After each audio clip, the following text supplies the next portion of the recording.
with the video. That's all right. Oh, we are live. Hello. Welcome. Highfalutin Ski Bum Podcast number 59. What is going on, everybody? It is your hosts, Mario and Brian. Mario, how you doing today? Yeah, I'm doing good. Doing good? Not as good as I should be, but doing better than I was. Let's put it that way. That's very poetic that you put it that way. Yeah, there's a story to that. It's that'll be in our weekly topic. Are you teasing the topic already? Are you teasing? But what are we talking about today, Brian? Well, we're talking about watching yourself today because it's starting to get that middle of the summer kind of feeling. Things are starting to change a little bit. Starting to get that hint that we're in the waning portion of the summer, and you better watch yourself because it's dangerous out there.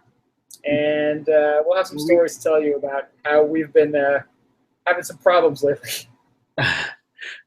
4 weeks till Labor Day. That's all I got to say. Wrap your shit. That's true. This summer thing is ending.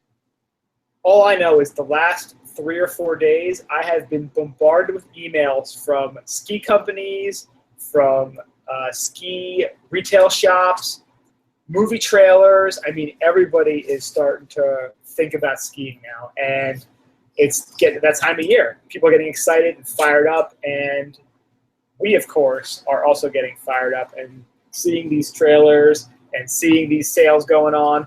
We're excited. We're going to share our excitement with you guys. But first, Mario, do you know today's IPA day? Oh, you know what it is.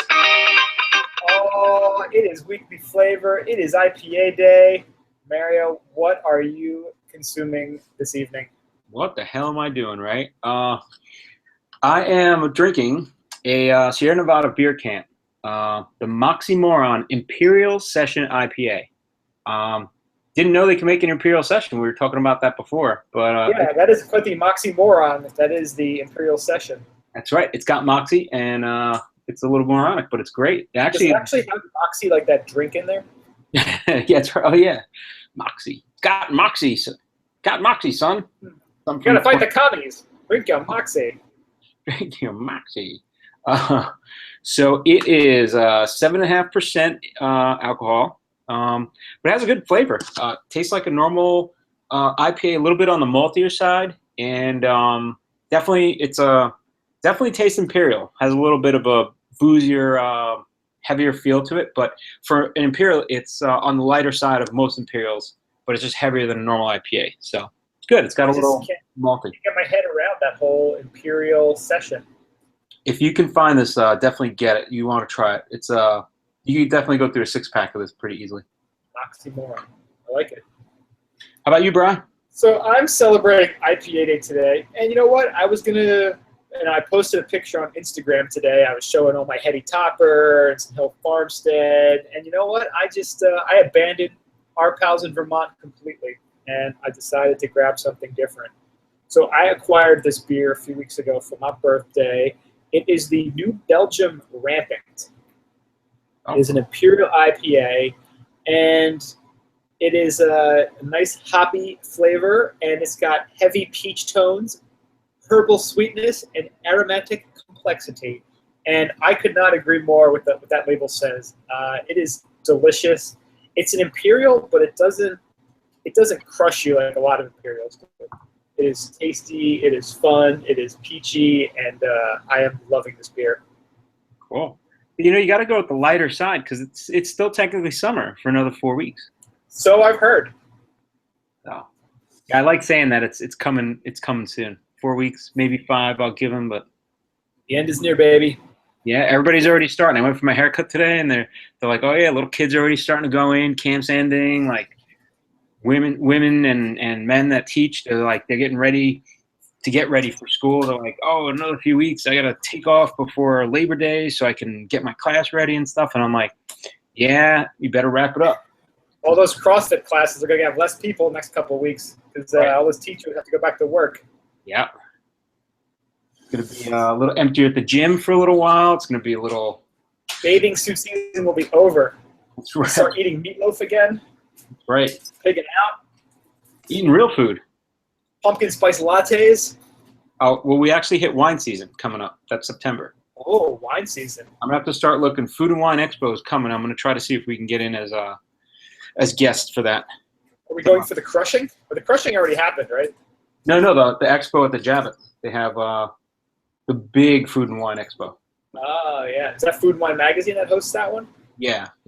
That thing is like it's enormous. It's the whole Javits and then stuff around it. Like it's a really cool event. So we've already gone as media to another conference at the Javits Center, so maybe we're on some sort of list. People need to know who we are and give us the credentials that we deserve. That's right. We make things happen. We just got to write to them and prove that we actually do what we do. Which I'll prove it to them. We're always talking about beer, wine, alcohol. I'll walk into their goddamn office and I'll prove it to them. Food. That's right. I'll like Charlie Murphy go up to Rick James, just kicking him into the wall. Get out of my way. That's how you get passes. That's how you make friends. That's right. All right. Whew. All right. Feel good? Got that? I feel great. I feel really good. This rampant is just ripping through me right now. It's delicious. All right. So while you're on the rampant mood, let's go to little ski news. Ski news. What do we got? Brian, you gonna lead us out, or? Oh, you're leading us out, Fred. Oh, I'm leading us out. I almost forgot. So we're talking La Nina. Now, the title of the story is El Nino, what it has in store for us, but I thought we were in a La Nina year, so it is. So El Nino is transitioning to La Nina, and which means, like last year, you had the water in the equator was heating up, and that's El Nino. So now the water in the equator is cooling off, lower than normal. So now you're going to have another strange effect. Hopefully for us here, it's going to be the opposite effect, where we didn't have snow last year, we're going to have a lot of snow this year. That's what we're hoping. But, taking a look at it, they're saying low-grade La Nina will dominate by late fall and continue through the winter season. And I hear a lot of stuff going on. What it means, the storm track will favor in certain areas heavier than average snowfall. So you can't really say where it's going to fall, but they're saying that it could be heavier than average snowfall in some areas, which it's just like, roll the dice. We got to see where it falls. But they're actually saying they're predicting that it's going to heavy snow in Pacific Northwest, northern Intermountain West, Great Lakes, and possibly parts of the Northeast, and hopefully parts of the Northeast that we're going to ski. So they say La Nina tilts the odds in favor for Mount Baker, Mount Hood, Mount Rainier, Mount Bachelor, Whistler, Lake Louise, Sun Valley, Big Sky, Bridger Bowl, Discovery, Whitefish, Jackson Hole, Grand Targhee, Steamboat, Buffalo Pass, Squaw Valley, North Star, and Heavenly. So they're saying those are the heavy favorites. I guess if you're a bookmaker, those are what the heavy odds are on. And then mildly they're saying Aspen, Snowmass, Copper Vale, Love and Alta, Snowbird, Snow Basin, Park City, J Peak, Smuggler's Notch, Stowe, Sugarbush, Sugarloaf, and Killington. So that's good news for us because we were trying to ski. We skied Smugs even though it was horrible last year, and we wanted to do Stowe, but it was pretty bad last year. So, and we were at Killington. That's our home mountain. So hopefully that's a little bit better this year. So we'll have to see. Everybody's still with their eyes on the charts and the. I think we're going to have to just break out the Farmer's Almanac because whatever those guys do, they predict it pretty close. So, yeah, we'll have to see. I think, Brian, I got the whole Jackson Hole discount email the other day, and I was actually looking at going back there this year. I don't know. It's not you could do worse. We're planning Whistler for early season. Hopefully that'll be good. Yeah, we're starting to get that early season planning going right now. Yeah, I'm looking at Vail. Vail's on the table. So I don't know. We'll see. I like it. It sounds good. So yeah, we'll keep close tabs on that. But they're saying it's pretty much I think 80% chance of La Nina and nice heavy wet snow for most of the northern ski areas. I think they were showing on the map the worst areas are probably going to be like southern Colorado and New Mexico, those areas. Yeah. And, you know, you're just going to have to wait and see. Everybody's speculating now, and they'll watch they have all these different models, the European model, the other forecast model, all these crazy things. So it's all a crapshoot. Yeah, we're keeping our eyes peeled, though. We're watching the stories, we're watching the forecasts, because, you know, it's nice because, you know, they're getting so much better at predicting this that you can get a really good idea of where you can plan your trips based on how the weather's going to be. I mean, it's not going to be perfect, obviously. You got to put a little blind faith and luck into it, but it definitely helps. If you see, I mean, last year with El Nino, they were pretty spot on with their predictions. I mean, they were saying the Northeast was going to be terrible, and it actually was. We didn't believe them. We wouldn't allow them to, you know, we wouldn't give in, wouldn't stop skiing it, but yeah, it was bad. I actually like on the site they have percentage of average snowfall this winter is their prediction. So if you really wanted to bet with somebody, these are like odds. I mean, Whistler's at 100, bookies in Vegas. Yeah, Whistler's at 100 to 125% chance that they'll get average snowfall this winter, which is the big one. 125 Sun Valley, Mount Hood 130%, Jay Peak, Sugarbush, Sugarloaf, and Killington 100%. That's not bad. Good odds. What do we have this year? 30%? Yeah, I think, yeah, if we look back from last year, like what were the odds that we were going to get snow? I'm sure it was pretty crappy. Yeah, it was pretty terrible. And, you know, if we got 100% coverage, that would feel like 400% after the year we had last year. It would be magical. Yeah. May actually cancel an out west trip. Ooh. I don't know. I wouldn't quite go that far. Don't get ahead of yourself now. Slow down. Lighten up, Francis. All right. All right, next up. So, like I mentioned a little bit earlier, the ski trailers are starting to roll in. There was 3 of them. So there were 2 trailers technically and 1 teaser that came across this week. So the first one is TGR's new movie, Kite Loose, which is coming out this fall. And it's a celebration of TGR's 21st birthday.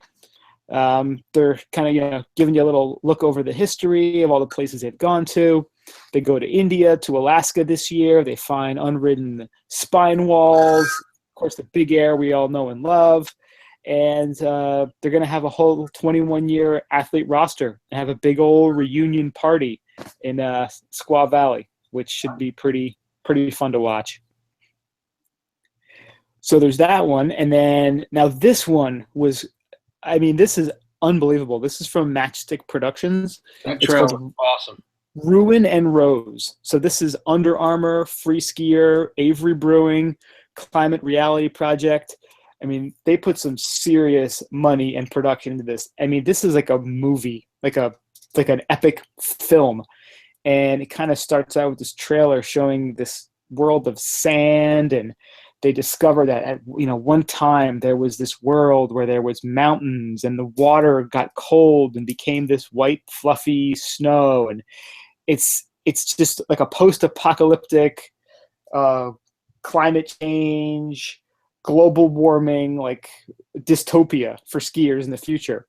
And then of course it breaks into all the amazing ski footage shown it. It's unbelievable. I wonder if they tried getting Guns N' Roses there, because it's almost their story. Ruin to Rose, right? Ruin and Rose, yeah. They rocked it out the other day, by the way. Did you go? No, I know a bunch of people that went. They said they were really good. So you're getting it secondhand.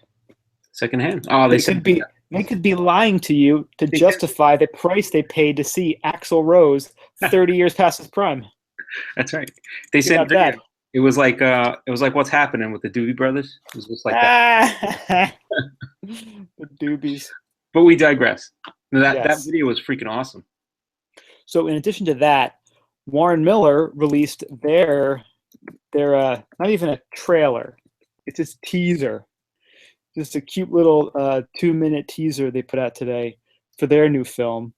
And it's starting to play right now. And it's called Here, There, and Everywhere, which is going to be, I believe, their 67th movie.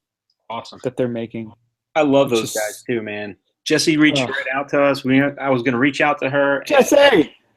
She just reached out, said, here you go. We're going to have some stuff, coming up, and told us about it. And she even had the date when it was going to, the teaser was going to drop, which I think was today, right? Today is the day. Yes, it just Yeah. came out today, hot off the presses. Yeah, awesome stuff. We had a good time last year too. It was a lot of This year's gonna be fun. better.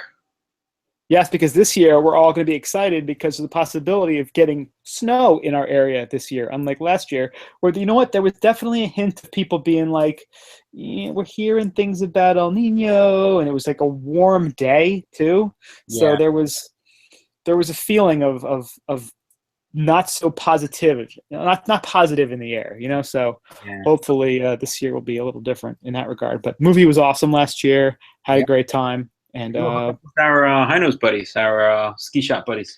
shout out to Derek, Yeah. Kyle at Marker Focal. Yes, that's right. We hung out with those guys for a little bit. Yeah, But we weren't planning on it being a long night. This year, I think I might plan on it being a little bit longer night. I'm taking the train this time. Might be an Uber day for me. I'm just saying. Yeah, Uber's even better idea. Yeah. Uber everywhere, man. Tell you. Yep. Oh, you could take. No, the I heard train it. more Just stuff, right? total digress. I heard a rumor, or I read a tweet or something. There's no validation or anything behind it. I heard that a lot of in New York City, those people that are fighting to get rid of Uber, it's not even the taxi and limo commission, it's the drunk driving attorneys. So they make so much money off those cases where people get, hammered and drive and get into accidents, that they're the ones who are losing money because people are Ubering when they're drunk. So they're doing the crowdsourced lobbying to keep their business of getting Ambulance chasing, or them. That's pretty fucked up. Isn't that fucked up? So again, I don't know how true that is. Just throwing that out there, but it's something I heard. So. That's what Cablevision did with the Jets going to downtown. They fought them, and they made it this whole thing like, oh, they're wasting your taxes. And it was all funded by Cablevision because they own the Garden. It's just like all this anti-weed stuff you see out there. It's all created by the cigarette lobbies and the alcohol lobbies. That's right. They don't want you to spend money on the vice they're not making money on. They want you to spend money on their vices so they can buy more yachts and planes and hookers and whatever they purchase. These hookers aren't going to pay for themselves, Brian. They certainly are not, and they don't grow on trees anymore. Thanks, Obama. That's right. Thanks, Obama. Oh, this is election year too. I almost forgot about it. Damn it. I tried to. Yeah. Rough. I'm gonna just bury my head in snow, hopefully, for elections. I'm definitely gonna go, but I'm gonna. It's gonna be interesting. I'm gonna be watching the elections, see where we'll talk about it later, but where some of these agendas get passed. We got a lot of propositions up there. I wonder if Hillary Clinton has ever skied. I wonder if she's ever. Well, yeah, she probably did. I think so. Ever smoked weed? I can't picture her doing anything. I can't picture her fun, athletic or fun. Yeah.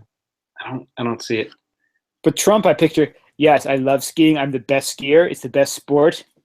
I picture him skiing very, very lightly and saying, "I want to do moguls. So and so, do the moguls for me." Yeah, you grab my legs. You make me mogul. That's right. You do I'm moguls. already a mogul. I don't need to go ski moguls. I already am a mogul. I'm the best mogul. Most luxurious mogul. Oh, awesome. Yep. All right, so trailers are out. We're going to post them on the show notes on the site, and we're probably going to have a page like we did last year where we started posting all the trailers.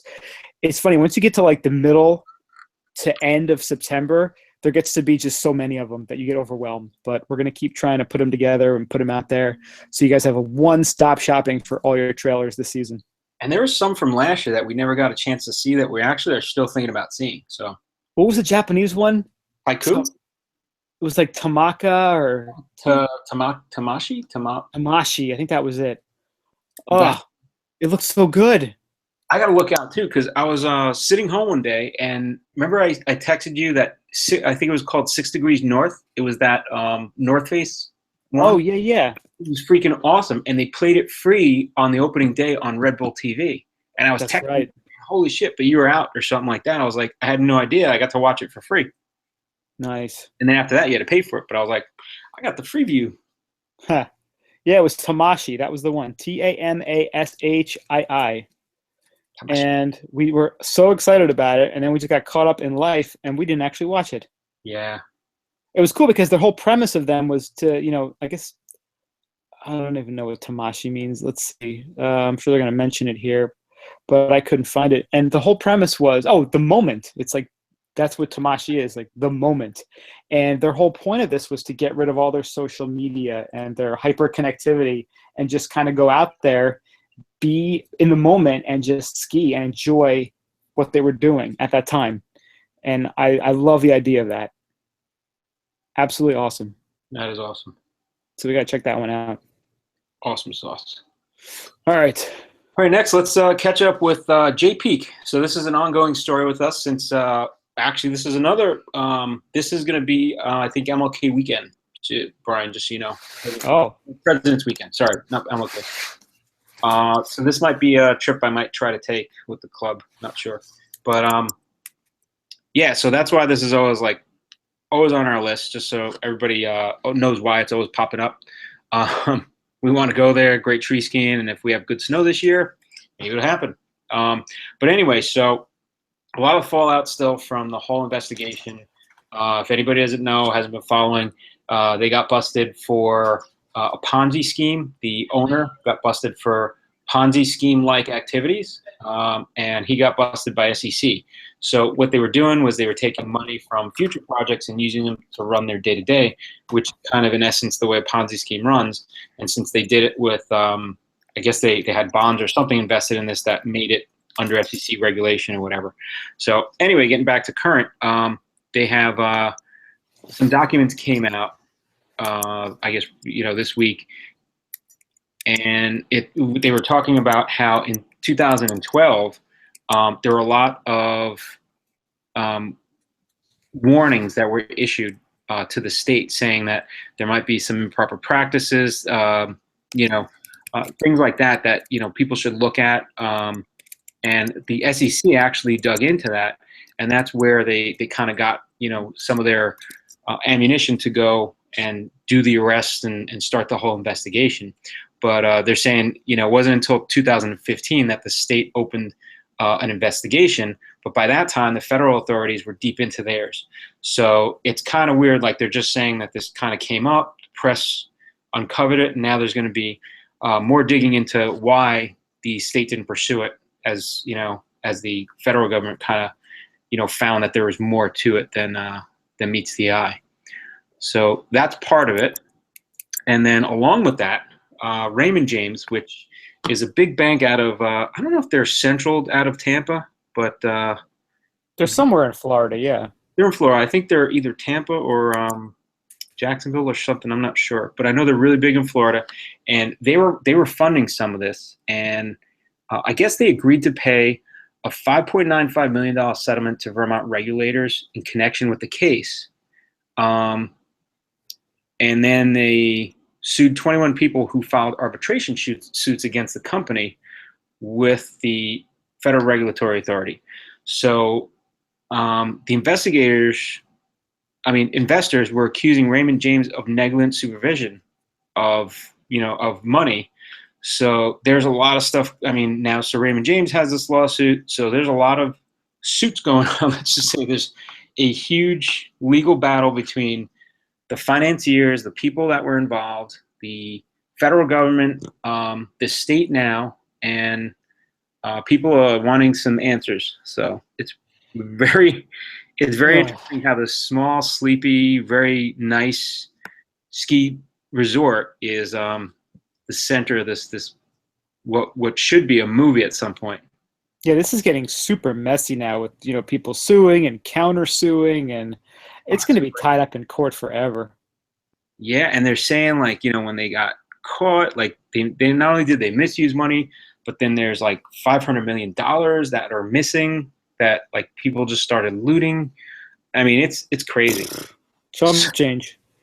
Yeah, so there's some of these people are actually the people that came to the U.S. that were the investors, and they're saying that their retirement funds and everything were damaged by Raymond James' conduct, because when they put their money with the company, they were trusting Raymond James to do the proper supervision of their funds. So this all boils down to making sure that the right regulations are being followed and making sure nobody's off the hook, because that's what we all know happened with Bernie Madoff and with the whole housing bubble crumble.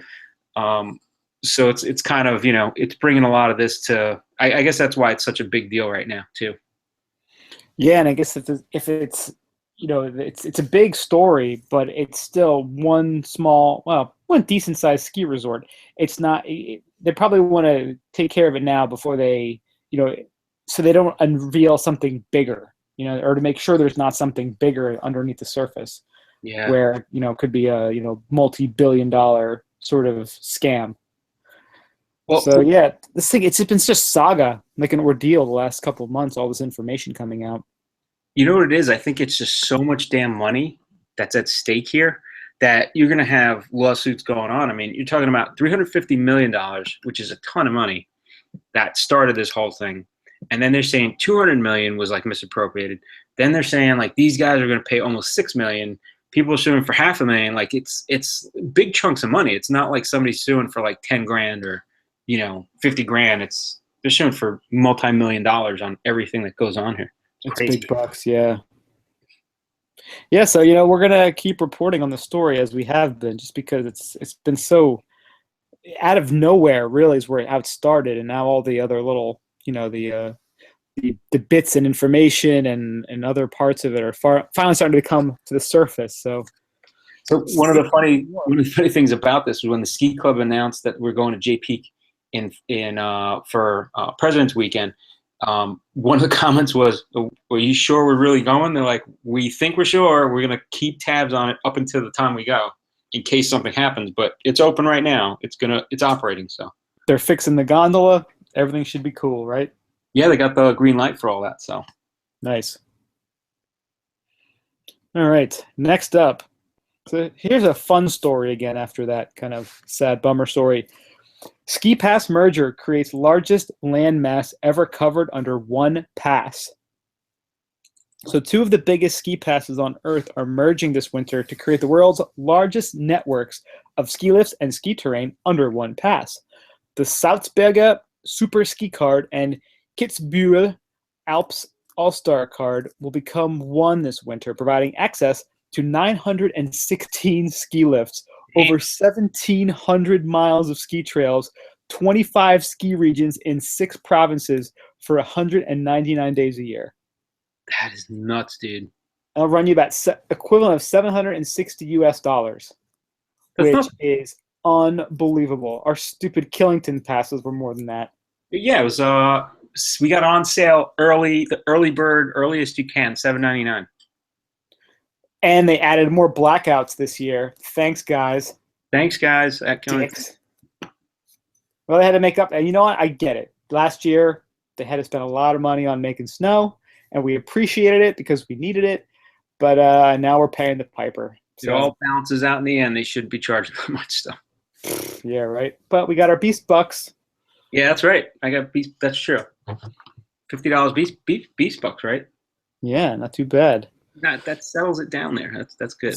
That's crazy. 916 lifts. Dude, that's so I was telling you, when I skied Cortina, they had this Dolomiti Super Pass, which is I guess they got all the ski areas and they have them on one pass. So you could go to the little ski area and just buy for that one little area, or you can just buy this Super Pass and it gets you everything.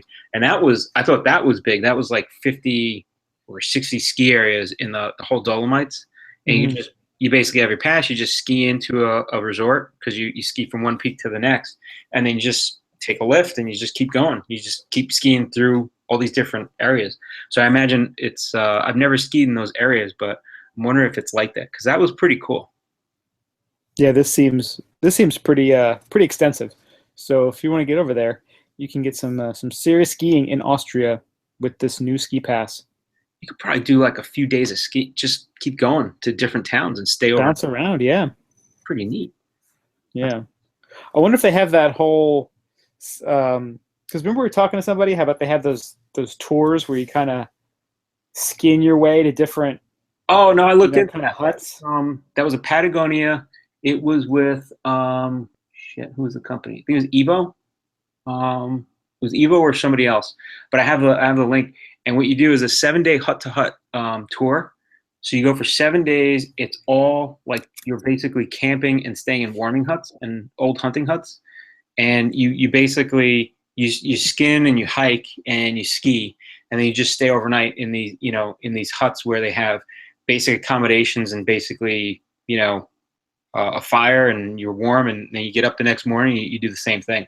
So pretty rustic. It looks so freaking awesome. Yeah, that's the Patagonia one, but there is one in they do it in the Alps too. Oh, they but do. I just don't know where. Yeah. Oh, We talked to some person on the gondola the one time, and they were talking about it. yeah, it's how's the name? I forgot the name of the city he started in. I think it was Zermatt, wasn't it? Yeah, but it's was it Salmon, the name of the town that you started? I thought he said he started in Zermatt, but I could be wrong. Yeah, he said it was near there. Crap. I saw a whole thing. Rick Steves actually had a thing in the summer. We were hiking, and he was doing that, and I was like, that'd be cool in the winter. Yeah, that would be really awesome.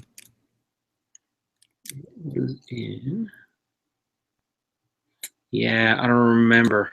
Crap. Yeah, he told us the town. I was like, oh, I've heard of that, but yeah, we'll have to do some research and follow up. There's got to be a good ski trip there.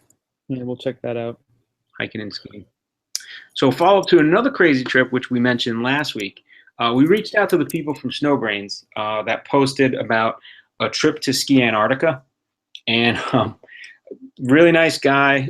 Miles was the guy that got back to us, and he let us know about this amazing trip. So they're going on the trip. They're definitely doing it. It's in November. 117 passenger ship that they chartered, and they go out for 13 days and 12 nights. It's a good mix of, and it's a mix, so it's not all people skiing. It's a mix of adventurers, explorers, and humanitarians. So the way they break it out, there's 3 levels of the trip.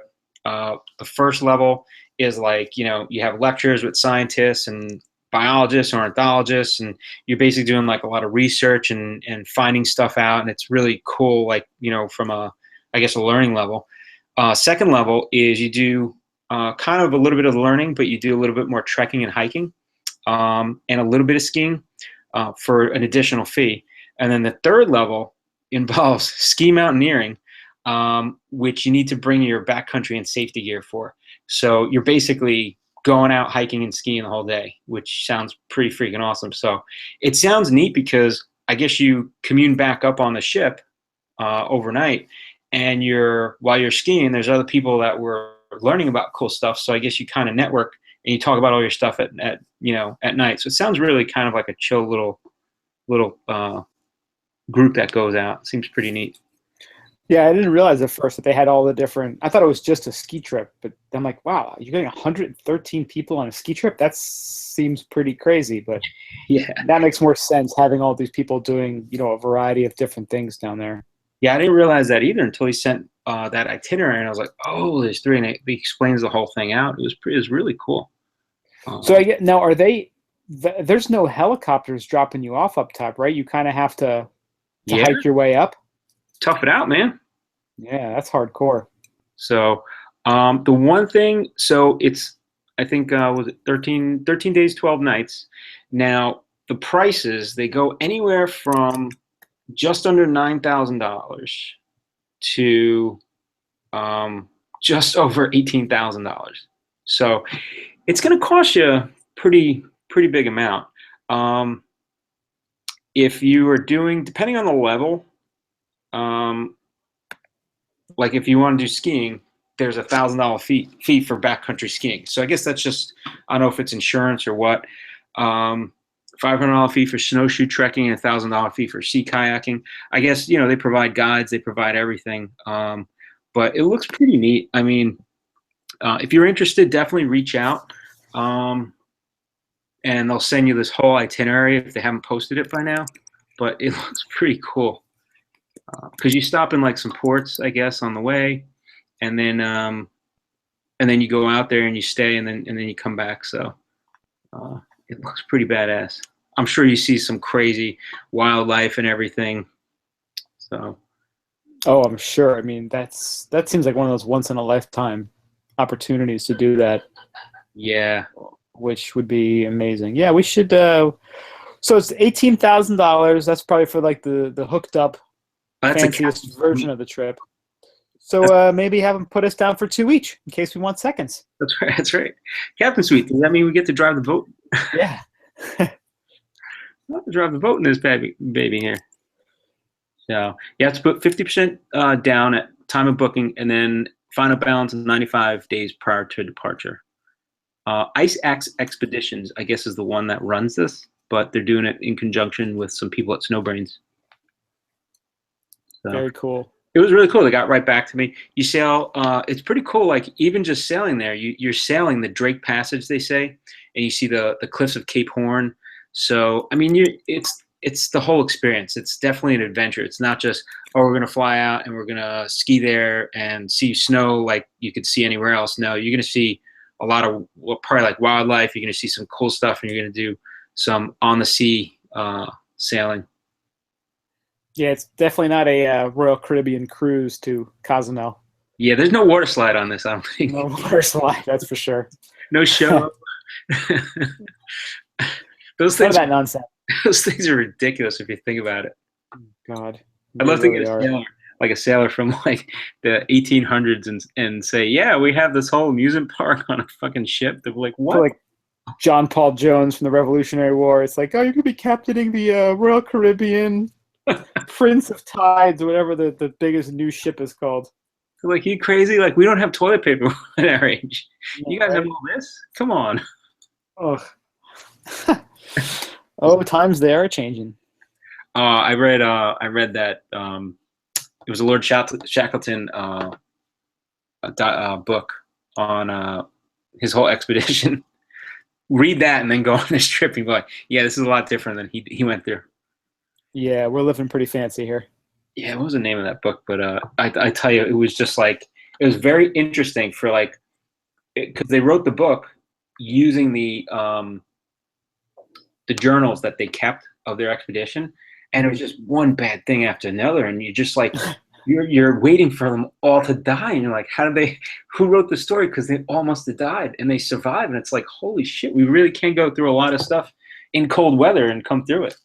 Crazy. It's amazing what humans are capable of when pushed to the limits. Yeah. And then you have ones that freak out if they don't have their phone. So there's a little bit of everything, right?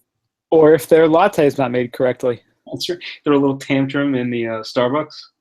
I asked for 2 3/4 pumps of hazelnut. This is 3 pounds. It's totally not what I ordered. I love how people are so pretentious, but so like stern that they're going to be so pretentious. I'm like, wow, you really don't hear yourself talk. Nope. Pretty fun. Yeah, I'm not in the slip. Oh, it's called Endurance. Endurance. Yeah, that was the name of his ship, I guess. Okay. But, yeah, they used his. Oh man, it's fucking crazy. One of the coolest. So when I started falling in love with skiing, I remember seeing a Warren Miller movie. And so we talk about trailers and movies that come out, and I forgot which one it was, but they actually, one of the things that kind of got me into this whole idea of like trekking and skiing and doing expeditions, and that's why this sounds pretty cool, and it's actually why I got the Endurance book a long time ago, is they went and they skied on, I think it's South Georgia Island, I think is where it is, and Warren Miller, they went there and they skied where, Lord Shackleton and his men were stranded, and they were like, this is so cool. They're like walking around. There's like seals everywhere. It was a really cool section of the movie. And it was stuck with me for some reason. It was pretty cool. That's pretty awesome. So we're going to have to make that happen one of these years. this year it's not going to happen, but maybe in the future we Yeah, can set up a GoFundMe, or we can just use the old MX Black and put it on there. But drop some tickets on it. drop some coinage. Yep. All right, so that wraps up the ski news for the week. So now on to our main topic. Our main topic. Yeah. So what are we talking about today again? So we're calling this week's show "Watch Yourself." And So what? it is that time of year. It's that time of year where it's summer. It's the middle of summer. Everyone's enjoying themselves, being out in the sun. And for us, one of the big things we're doing is we're starting to think about planning, or getting ourselves physically ready for skiing. Doing a bunch of different exercises and biking and getting out there and getting ready for get our bodies prepared for the brutal ski season that we put ourselves through. Getting ready to do more stupid shit. Yeah, exactly. But what you really got to make sure you do is you got to make sure you watch yourself. Watch yourself. So both of us this week had incidents, Oh. I guess you could say. So Brian, why don't I you don't know, start out with your fun? You want me to start? I'll start off. So last week, the last couple months, I have a bicycle commute to work now, which is absolutely awesome. I love it. And I'm kind of a stubborn prick, so I have the option to take a train if there's bad weather. What's that? Keeping it real, man. I like it. That's what I do. I keep it real. But sometimes keeping it real goes wrong. So last week I was being a stubborn prick, and instead of taking the logical mode of transportation, which would have been the train, I decided, even though it was pouring rain, I was going to ride my bike. So I hopped on. I had my laptop. I had 2 smoothies. I had all my work clothes. I had all my crap in my backpack. And I'm riding. You're like Tour de France, Brian. Nothing It's not like Tour de France. It's very different. It's almost like if you had like hoarders mountain biking. That's kind of what it would be like. So I'm riding, and again, it's pouring rain, and I get to a part in my commute where there's 2 pretty quick 90-degree angles. So you're riding, you got to slow down, make a 90-degree left turn, and then about 15 yards down, maybe 10 yards down, there's a right-hand 90-degree turn. That second turn where you make the right is a boardwalk. So it's wooden planks that make up the surface. And me just riding the way I ride, I took it at about the same speed that I usually take it. And I had 0 traction and just went ass over tea kettle, just slammed into the ground, and with my backpack on and everything. And so you sucked. On the wood planks? Yeah. Yeah, wood gets very slippery too, as you've learned. Yes, I learned that very valuable lesson that day. You start riding, you figure out all the crap that gets really slippery. So I told you, like the lines, like all the lined areas, people stay away from those. And I've seen people riding straight and just fall on those. It's crazy. It's terrifying. It's so bad. Well, I mean, if you're on a road bike too, even more so, because those tires are so narrow. But yeah, I was mine's a mountain bike, and I ate it so bad. And the thing that I worry about the most, I got a brand new Arc'teryx jacket that I got for the rain. And my first thought was, this is the second time I've worn this jacket. Did I goddamn rip it? And amazingly, my arm was cut up and I was bleeding, but the jacket was not ripped. So shout out to Arc'teryx. The Norvon jacket is freaking awesome and can take a beating. So I crash, and luckily there was this one lady who was right there. And I mean, if she was 5 feet closer, I would have just freaking tomahawked her. Like it would have been like Hulk Hogan grabbing like a toddler and just like slamming it. I mean, it would have been a disaster. But she was like, "Oh my God, are you okay?" Because it was a pretty gnarly crash, and she helped me grab my bike and get me up on my feet. And wow. Yeah. I rode to work, went to the gym, did my thing. I mean, I felt a little beat up. I got a huge yellow bruise on my leg and some scrapes, but yeah, Nice. I survived, but we're kind of talking about this, and Mary, I'll get into your story, but one of the things to think about is you want to train hard, you want to get ready, but there's a point where you don't want to fuck yourself up to the point where you can't do what you want to do. Yeah. You know? This is all training for the fun stuff. And that was just bad luck, for you. I mean, because I've ridden in the It's rain. partial stupidity too. Yeah. I mean, yeah, like we said, you kind of gotta, think a little bit about what you do when you're doing that stuff. But no, I tell you, riding in the rain, like when I started riding bike, I'll never forget the first time that I really slowed shit down, because I would ride in the rain and be like, it's no big deal, it's just rain, whatever, I got traction. I was actually told Brian I was going downhill on the road bike about 30, 35 miles an hour, and I fishtailed, and I almost shit myself. And I don't think I'll ever go that fast. That stopped me from going that fast downhill, and then in the rain, I don't even ride in the rain anymore. Yeah, if you can avoid it, it's just go to spin class. Grab a spin bike if it's raining. I mean, commuting like you do, I'd still probably do it. I'd just go slower, but Yeah, I definitely learned that lesson though. Got to watch my turns there. But yeah, I mean, I really could have fucked myself up. If I could have actually flipped over the boardwalk and gone into the water.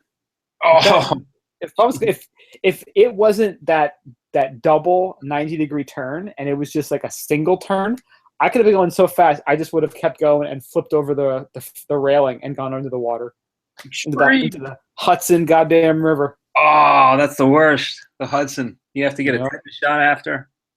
Probably like 6 tetanus shots. Holy shit. Oof. That's awesome, man. Well, that's like I went out with John, who's been on our podcast before. We went out on fat tire bikes last year. We rented them like in the fall, and he flipped over the handlebars twice on that goddamn thing. Oh, really? On like trails or? On trails, but I guess he turned the wheel too hard both times, and he just went poop right over. Luckily, he didn't hurt himself, but other than his pride and a little bruise, but. Yeah, it's best avoided when possible. As long as you wear a helmet, you're good. Yes, always wear your helmet. Yeah. Another thing I learned. Wow. All right, so that's a little extreme. So what's your story of this week? I didn't have as active of a fall. I was actually, and I'll be honest with everybody. I was doing something stupid, putting stuff in the car, getting ready to go for a ride, and I was carrying a lot of stuff, putting stuff in the car, and kind of teetering on some stuff, thinking, it's early morning, I'm just in a rush, I want to go out for my ride, and I kind of slipped. So the teetering on something wasn't a good idea, and then I wound up slipping and falling, and I kind of fell right on a curb, so kind of bruised my shoulder a little. Wasn't too bad, but then I didn't feel right, so went to decide. I'm like, I never go to the hospital, but I'm like, all right, this doesn't feel right. Let me go to the hospital. So I go on and talking to them. They're like, yeah, it sounds like you might have a little bruised rib or something like that, but we'll do x-rays.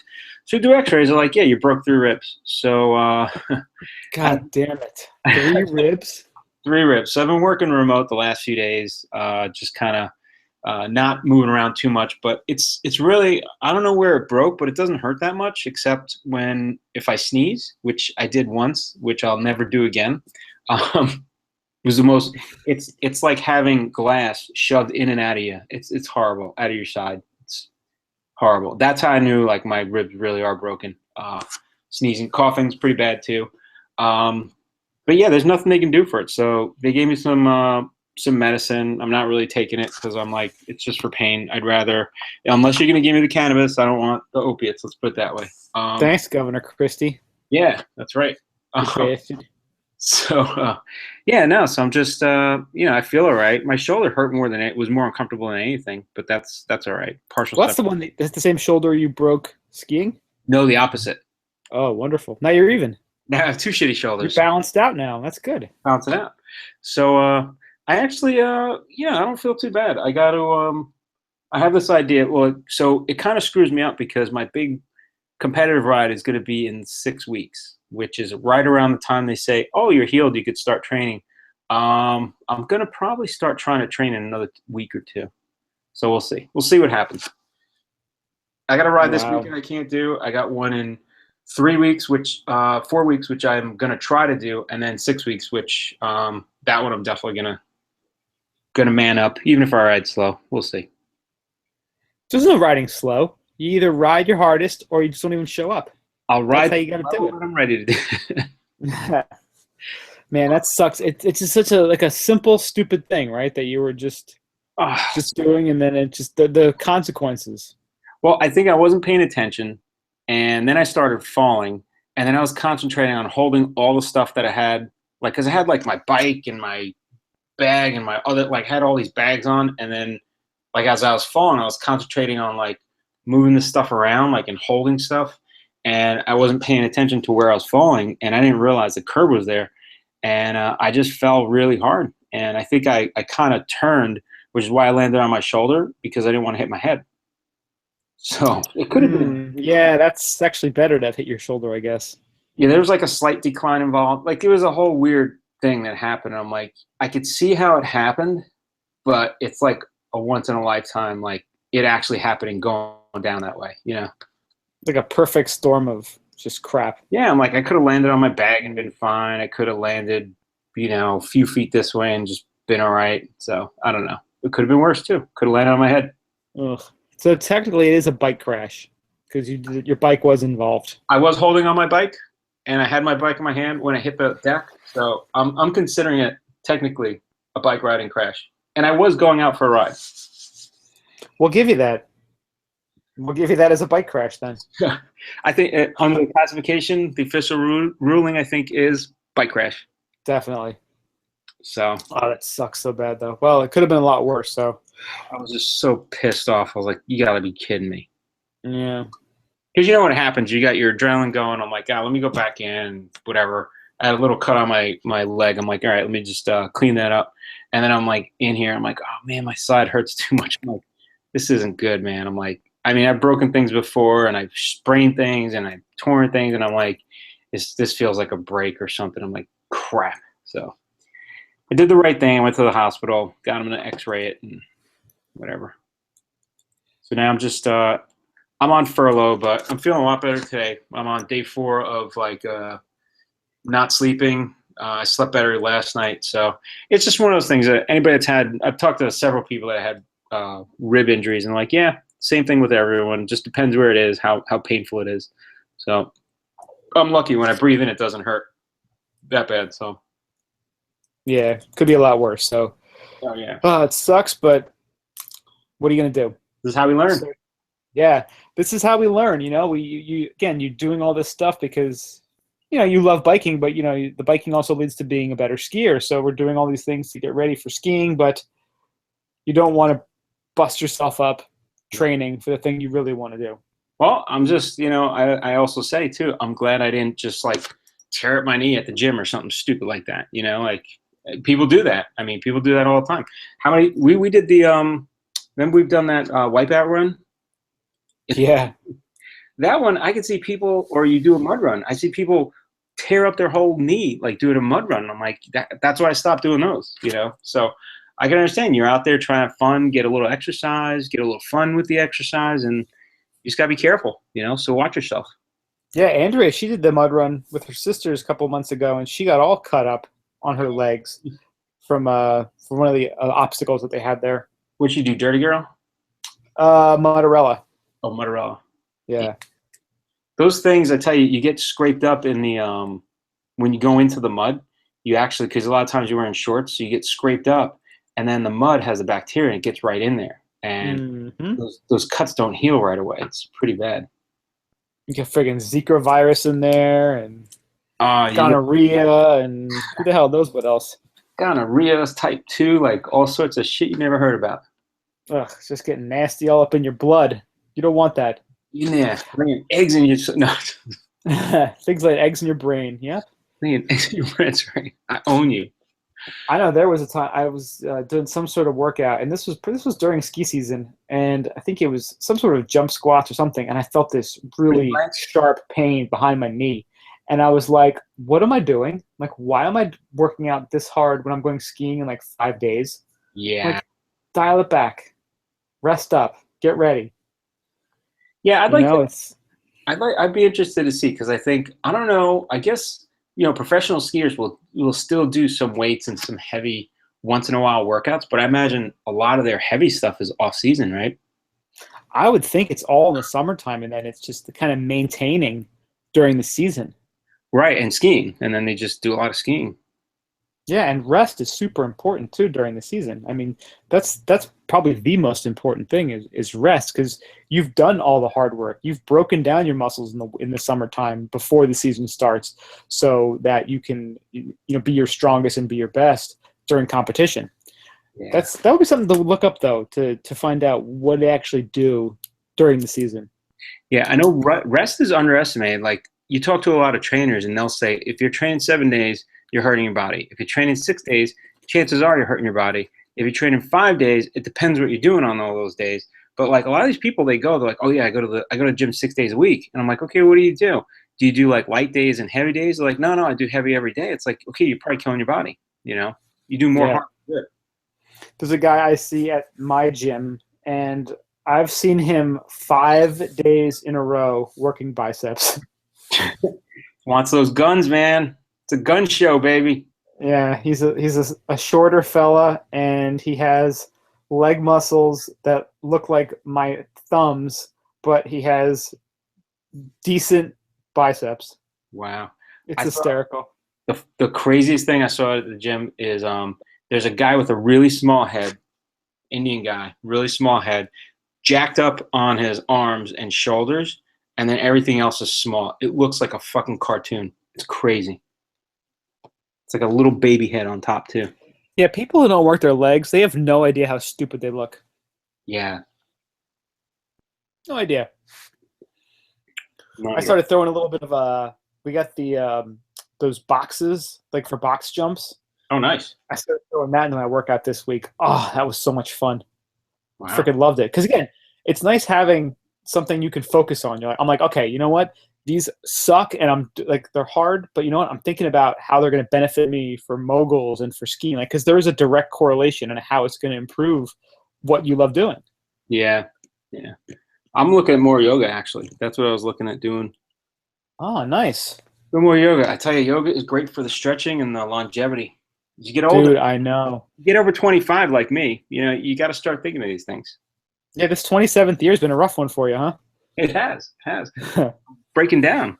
So now, are you going to actual classes, or are you doing any online yoga? Like, what's your Well, I method? don't like studios. I don't like hot yoga. So they have some at the gym I go to, but the gym I go to is very disappointing with the classes. There's one guy, he's actually really good, but he only teaches like one class on like Friday mornings and Monday nights.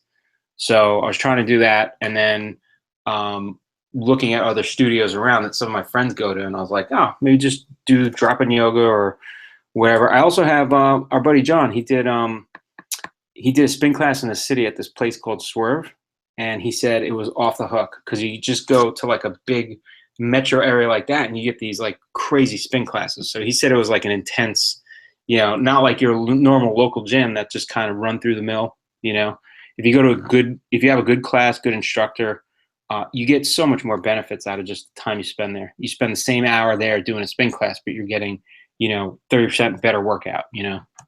What's the one that we were looking at a couple weeks ago? That fancy bike that they have? Oh, the Peloton bike. Peloton. Okay, yeah. There's another one my buddies just sent me. I forgot the name of it, but it looked pretty cool. It was a little different where you hook your own bike into that, and then you ride, but you hook your chain on, so it's not like a typical trainer, so you can get more resistance on it. Is it like the human centibike? Human centibike? Everyone's just like daisy chained together? No, it's like a little bike trainer thing, but yeah, you really crank up the resistance. That looks pretty good too, but just going, we're so close to the city that like going to a Peloton class or going to, everybody raves about soul cycling. You talk to spin people and they're like, actual trainers are like, some of them love soul cycle, some of them hate it, but everybody talks bad about everybody other style of cycling. So it's kind of funny, Swerve's one, and they all have their own little gimmicks. It's getting to be a big fad now, spin. They have, studios where they have like light shows while you're spinning. They have bikes that tilt. other ones like they do. Everybody does something different, which it's kind of cool. Yeah, it's cool, but you know what? I don't know. Maybe I'm just old school or a purist, but I'd rather just go ride somewhere on Yeah. like a real bike, you know, in nature. You know, when I don't have time to ride outside, it's nice to do a cool class like that.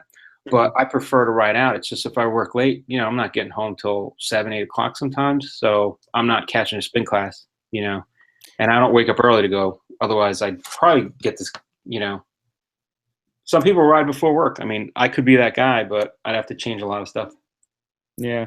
Yeah, but some people, I mean, they just do everything inside, you know? Yeah. The treadmill inside and, you know, spin classes inside. And it's like, I, you know, once in a while, definitely, it's great. But I don't know. I feel, I like, if I run, I like to run outside. I've run in 90 degrees. I've run in 9 degrees, you know, like, but again, I don't run every day, but I run a couple times a week. But I'd rather just do it outside. Yeah. You know, I feel like a hamster on a treadmill a lot of times. Well, the other thing I watch out for, especially in the summer, is when allergies are really bad and I go out on the weekends, because a lot of times I'll go out, I'll try to do anywhere from like 50 to 80 miles on the weekend. And if I do out on one day and it's really hot and the allergies are really bad, the next day I'm miserable. Like my seasonal allergies kind of swell up. So I could do 2 days out and then I want to do spin because I don't want to ride out another day. And then just because I get to a point where it just gets overload for my system with the allergies. So then riding in a spin class is actually nice. But I actually think you're right. Right, doing stuff inside and not going out, my allergies were worse when I did go out. But now that I go out a lot more, it's a little bit better. You know? It just seems so artificial and so sanitary. Yeah. Yeah, you just do a lot of that stuff. That's pretty awesome. You're getting some miles in. Yeah, definitely. Are you using Strava? Nah, I'm just kind of Oh, you got it's fun. nothing. Yeah, the problem is I have a giant iPhone, so it's like where am I gonna put it? I usually just throw it in my backpack, and I don't want to. Well, you just put it on and throw it in your backpack, and then just stop it later.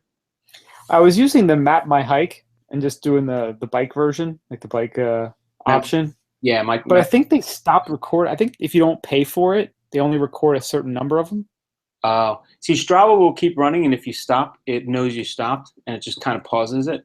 But you'll be able to keep track of your miles. I mean, that's the thing. If you do, what do you do? 5 miles one way?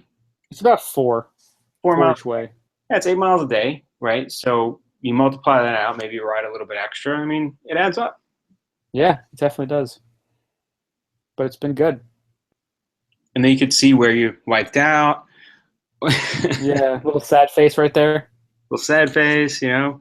I like so one of the reasons a lot of bikers use Strava is and there are other apps out there, but a lot of bikers just generally use Strava. What happens is when you're doing a ride, they have these little segments that I could set up a segment and just say I want to time everybody that rides on this little area here. So what happens is everybody starts to know where the segments are, and you start getting competitive. You're like, holy shit! Like all of a sudden you will be riding, and everybody starts speeding up. You're like, what's going on? Like, oh, Strava segment coming up. So everybody just starts balls to the wall going out because they want to see how high they can get on a leaderboard for Strava, which is pretty. So it's based on like GPS. So depending on where you are, Yeah, there's like a start and end point, and it kind of times you at that segment. Exactly. So it times. That's awesome. So almost like the how the police have the helicopters to try to track your speed from like a start point to an end point, but this is like a positive version of that. Right, and it's always there. So everybody knows after a while you're riding, because after your ride you look and Strava will tell you where all the segments were, and you'll be like, oh, I didn't know that was a segment. So the next time you're riding, like, oh, this is a segment, you know, and you tell everybody that you're riding with, and it's like, it's funny as hell, because like you'll be riding at a nice easy pace, and all of a sudden there's like a sprint segment, and people just freaking take off. They just and it's like, why are they riding so fast? Like, Strava segment, they'll wait up first, don't worry about that. That's awesome. I gotta do that. Yeah, you should. And people push themselves. Like you push yourself till like you're gonna puke, and then you're just like, I just want to see if I can get a better time. So it keeps it fresh. I like that. I gotta give that a whirl. That's cool. Yeah, and Strava does running too. So, and they have little badges you can get, and there's a little, you know, you can track people that are Remember our buddy, what's his face from the ski house that ran the Boston Marathon? No. About him, Jorge. Oh yeah, Jorge. Okay. Yeah, I was following him for a while. He's in San Francisco now, and he runs all the time. So he's a Strava, so you can see his runs in the morning. Like, this guy is just crazy. Uh-oh. Uh-oh. You gotta shut it down, son. Shut it down. That was not the time. Yeah. That's awesome, though. Yeah, that's pretty cool. So you see his runs. He's like, oh yeah, he did a 6-minute mile average for like 20-mile run. He did, it's just crazy. The guy's insane. I remember him at the house. He would, what would he like go run like 5 miles before he went like snowboarding all day? Yeah, 5 was a short run. I think he'd run more than that, wouldn't he? Before though, like before Yeah. boarding. Before boarding, he'd just get up, go running, and then go boarding. It's awesome. Like snow everywhere. He's like, oh no, I like it. It's like trail running. Yeah. Like, okay. He's a bad man. Dude, he did the Boston Marathon. He averaged 7:20 something average. That's fun. amazing.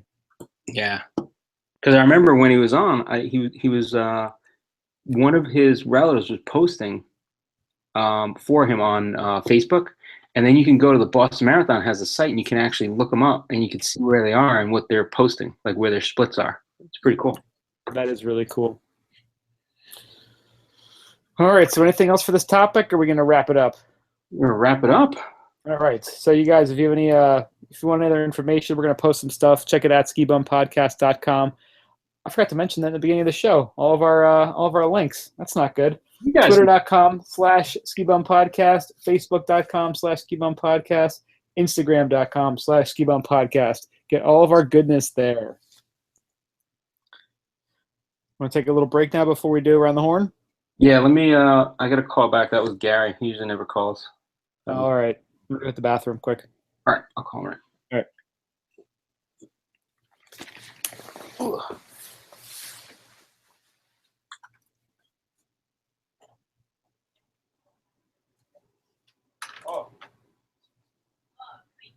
Hey. Nope. Yeah.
Darkness.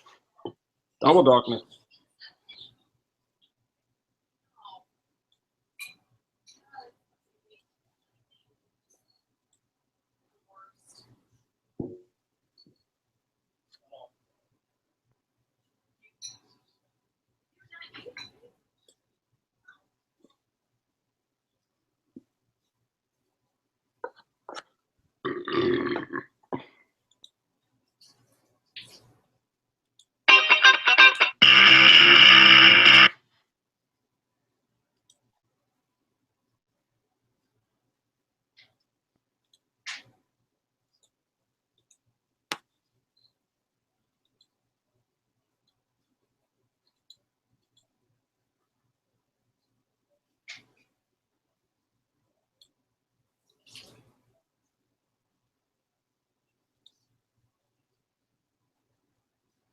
My name is Cooper. Critics are blown away.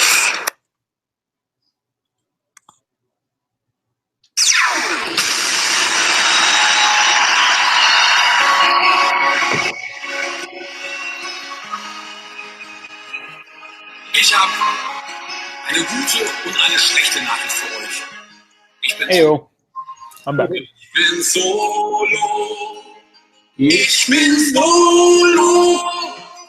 Ich bin Solo. Scheißegal. Ich bin Solo. Now let me know when you're ready. Ich bin All right, I'm ready. Ready? Yep. Ich bin Solo. Scheißegal. I just like the techno part. He's not This is gonna kick us off of YouTube. Huh? This is gonna kick us off YouTube. Yeah. To text that, but that's no big deal. Yeah, I hear you. All right. So, do you want to cut out any of this around the horn stuff, or? Attorney's gonna be quick. I'll let you do the Army, Potheads. Wyoming Man's quick. Sign Makers Craft Beer. Yeah, that's probably quick. Man Alligator thing. That's quick.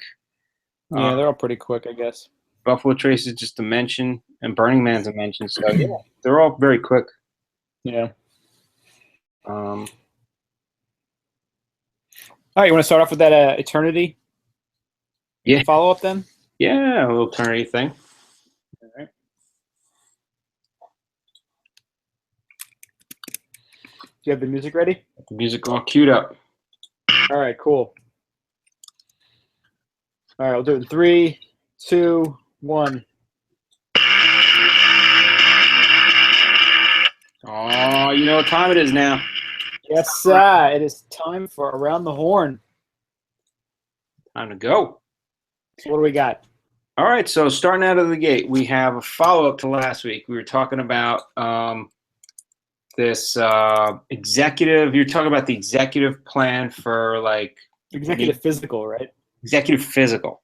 So Yeah. there's a place local to us, New York, New Jersey area. They have several outlets, and they do something similar. So it's called Eternity Medicine Institute.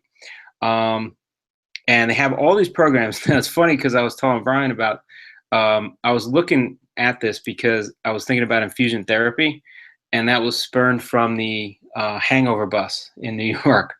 So you can look all that stuff up, but it's, the idea is they give you, a like an IV of like, just vitamins and B12 and just, saline, which actually helps you feel a lot better.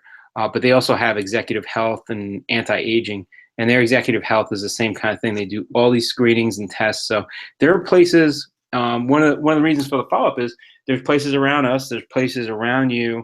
I think this one I did. I reached out. I think it was. I don't think I either emailed them or I just looked at blogs that were posted, and I think the average cost for it might have been in the FAQs. But average cost for this was, I think, 11 or 12 grand. So instead of 25, it's a bargain. You can get 2 physicals for that. Look at that. You can get buy one, get one free pretty much. That's right. It's a BOGO. Brian, What a deal. we'll both get physicals. Don't worry about it. There you go. You get him and hers. His and hers. Oh my That's a God. great wedding present. Think of that. That's true. You want to make sure everybody's, all your ailments and everything is taken care of right away, so you can have a long, happy, wonderful relationship. It's wedding season. Why not give him and hers maternity executive management physicals? That's a perfect gift. There could be no better. You hit 50, boom, full physical. Yeah. Or instead of getting an engagement ring, just get yourself a physical. It's probably about the same price, so you're good. That's if you truly love someone, that's what you do. If you truly love someone, that's the sell. That's what I'm thinking. That's true. All right, what else? All right. So our cannabis story for the week. So the Italian army is aiming to produce the best quality medical marijuana after finding current batches deficient. So I had no idea about this. Apparently the Italian army just grows large crops of cannabis in order to force the price of the drug down, according to the colonel overseeing the production. So is it in Italy? No, right? It's not. Yeah. Their mission is to produce the best quality cannabis on an industrial scale at a low price. And then what do they do? Sell it on the street? I don't know what exactly they do with it. I guess. Let's fight the cartels. Let's make the best, most luxurious marijuana possible. I mean, the article talks about, according to law, Italian people would be permitted to grow up to 5 cannabis plants for personal use and keep up to 15 grams of marijuana at home and 5 grams on their person. Oh, so it is legal. I apparently it is. Wow. Well, they're saying that the Italian government is looking to legalize the home growth of small quantities. Oh, so and it's being debated next week. Oh, okay. So I think so. I see the idea. They want to grow best quality so people don't have to grow it at home. Seems that way, yeah. Because then they have to regulate how much people are growing at home, and rather do that if it's cheap and higher quality, you're just naturally going to say, "I'll get the government grown." It says the cost of medical marijuana is not covered by the Italian government, meaning patients are frequently left unable to pay the prohibitive cost of the drug. Oh, it's for medical marijuana. Okay. Yeah. Wow. Well, I guess the Italian army's not doing much these days, so they might as well grow weed. Hey, they're making their gravy every day. Nice batch of gravy for the wintertime, canning it, and I guess growing cannabis at the same time. That's like the really bad joke. What's never been fired and always dropped? The Italian French rifle. Oh. Italian army rifle. I think that applies to France too. I don't know. You can go back in France. They had a lot of stuff, but just saying. Yeah. M'scusi. And then on another cannabis-related story of the week, there was an article, and this is from Vice. They had an article, "Why People Think Potheads Are Lazy," a history. Yeah. And it talked about, they're showing like a picture of like Spicoli, from Fast Times, and he wasn't lazy. No, he was a go-getter. He might have been moved slow, but he wasn't lazy. Wing on over to London and jam with the Stones. He didn't just leave the car there. He said his dad had a bitchin' set of tools, and he took care of it. So it starts out with saying, I no longer doubt that marijuana can be an intellectual stimulant," wrote the Harvard professor Lester Grinspoon in 1994. "It can help the user to penetrate conceptual boundaries, promote fluidity of associations, and enhance insight and creativity." Those sentences are from his introduction to an edition of Marijuana Reconsidered, his groundbreaking 1971 book that aimed to challenge the public outcry over marijuana use. And then he talks about how, there's an essay in there where a character he refers to as Mr. X, in quotes, was noted for being high in the shower, which helped him to figure out how racism worked. And that revelation inspired him to write 11 essays in an hour. Wow. And it turns out that Mr. X was Carl Sagan. I like how he puts it, though, until it was revealed that Mr. X was Carl motherfucking Sagan. Carl motherfucking Sagan. And then the article goes on to talk about, Steve Jobs and Hunter S. Thompson. And I don't know, have you ever read Hunter S. Thompson's day, like what he would consume No. on like any given day. Oh my God, it's unbelievable that this guy could do anything. An Could entire function. worth of drugs. I love this. So this was posted. I don't even know where this is posted, but it says Hunter S. Thompson's daily routine is both predictable and outrageous. If not, I don't even know what that word is. Apocryphal. So according to the biography on Hunter S. Thompson, 3 p.m. it says rise. 3:05 Chivas Regal with the morning papers, Dunhill cigarette. 3:45 cocaine. 3:50 another glass of Chivas, Dunhill. 4:05 first cup of coffee, Dunhill. 4:15 cocaine. 4:16 orange juice, Dunhill. 4:30 cocaine. 4:54 cocaine. 5:05 cocaine. 5:11 coffee, Dunhills. 5:30 more ice in the Chivas. 5:45 cocaine. 6 p.m. grass to take the edge off. 7:05 Woody Creek Tavern for lunch. Heineken, 2 margaritas, 2 cheeseburgers, 2 orders of fries, a plate of tomatoes, coleslaw, a taco salad, a double order of onion rings, carrot cake, ice cream, bean fritter, Dunhills, another Heineken, cocaine, and for the ride home, fucking love this, a snow cone, a glass of shredded ice over which poured 3 or 4 jiggers of Chivas. Holy shit. 9 p.m. cocaine. 10 p.m. drops acid. 11 p.m. chartreuse, cocaine, grass. 11:30 cocaine. Midnight Hunter ready to write. 12:05 to 6 a.m. chartreuse, cocaine, grass, Chivas, coffee, Heineken, clove cigarettes, grapefruit, Dunhills, orange juice, gin. 6 a.m. In the hot tub, champagne, Dove bars, fettuccine Alfredo. Holy shit. Then 8 a.m. halcyon, 8:20 sleep. Wow. How hardcore was Hunter S. Thompson? That is really fucked up. That is insane. Wow. The fact that he lived to his 70s is unbelievable. That is amazing.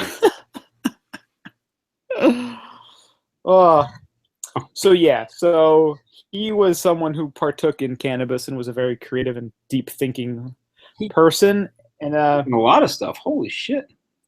that is a lot of stuff. He partook in a lot of things. But yeah, the article kind of goes on to talk about, the how the Partnership for Drug-Free America, played all those "This is your brain on drugs" ads, and Nancy Reagan, "Just say no," all that crap, and how it's kind of just become the stereotype of what people who smoke pot are. But how true is it really? I mean, I think about the people that I know that smoke pot, and none of them are really lazy.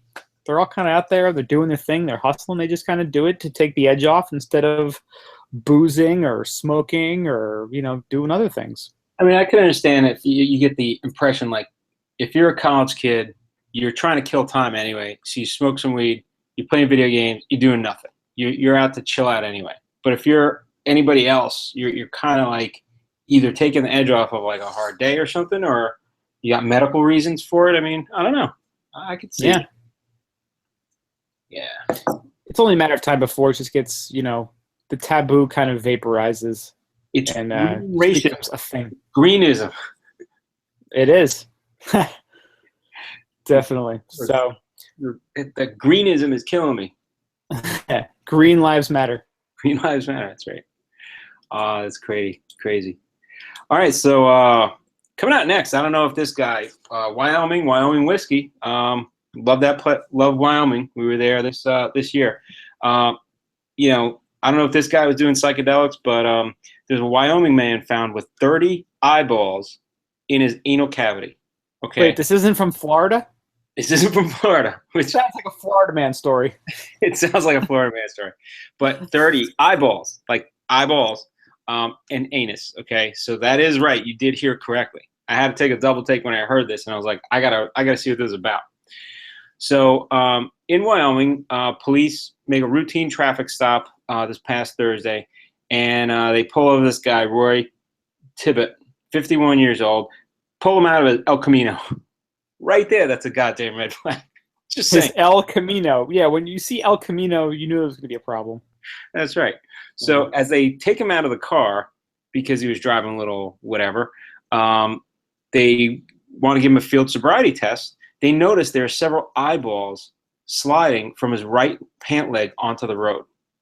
So right away they freak out. They're like, this guy's a serial killer. There's some crazy shit going on. What's going on? I mean, you see freaking eyeballs coming out. So they cuff him.